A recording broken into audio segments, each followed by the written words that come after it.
I appreciate the opportunity to rise and speak to this bill. I believe that I can honestly say that since being elected, there has been no issue I've heard about more consistently from both residents and stakeholders across the spectrum than that of affordable housing. Just yesterday afternoon, as I was out door knocking in my community, I met a young man who works for a local social agency. He echoed the concerns I've heard from community groups, from agencies, and from local business interests, that we as a society need to find new ways to increase accessibility to and the affordability of housing in our province.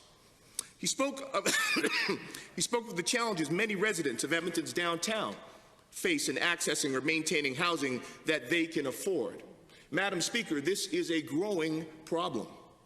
My constituency office is 2 doors down from the Capital Region Housing Corporation, whose wait lists for affordable housing and rental supplements grow increasingly unmanageable. Many on those lists come to my office seeking help in maintaining the housing they have or finding a new space that they can better afford. In fact, I recently received a report from the caseworker in my constituency office outlining her work in helping my constituents access and maintain housing.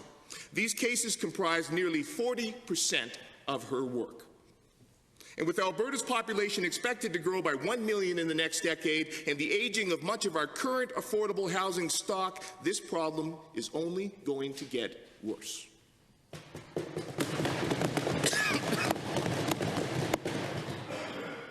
And as I discussed this yesterday with my constituent, he also raised another housing concern. He noted that he and his partner had been recently forced to move from the building they'd called home for several years, when they found that they were expecting a child, and as the building they were in was adult only.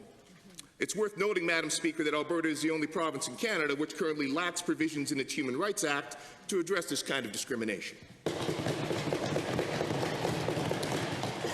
Now, the gentleman I was speaking with had greatly come to appreciate the convenience and diversity of living in our urban core, but like others I spoke with, found significant challenges in finding affordable, family-friendly housing there.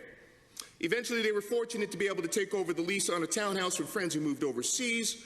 However, there are many others who find themselves forced to leave neighborhoods they love, communities close to services they rely on, including public transit, social agencies, schools, and sometimes even their employment, due to challenges of affordability and accessibility in securing family-friendly housing in our urban neighborhoods. Edmonton-Centre in particular is home to many new Canadians who take up residency in what is affordable, though often very low-quality housing along the northern edge of our downtown core.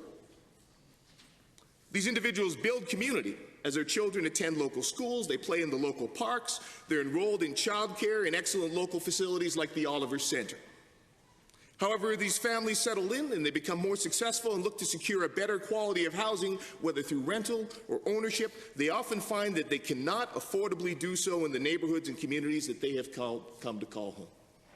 They're forced to move into more distant neighborhoods away from their cultural communities, where they often face increases in both costs and increased isolation. So while I'm incredibly excited for the economic potential that comes with the revitalization of our downtown core, I am also concerned for the effects that it may have on the affordability of housing in Edmonton's urban neighborhoods, and the effects this may have on vulnerable residents and families. Now, I recognize that this is a complex issue. This involves many stakeholders across the spectrum, both community groups and business and developers, many of whom I had the opportunity to speak with in the pursuit of my own considered private member's bill. And so I thank my colleague from Calgary East for bringing forward this bill.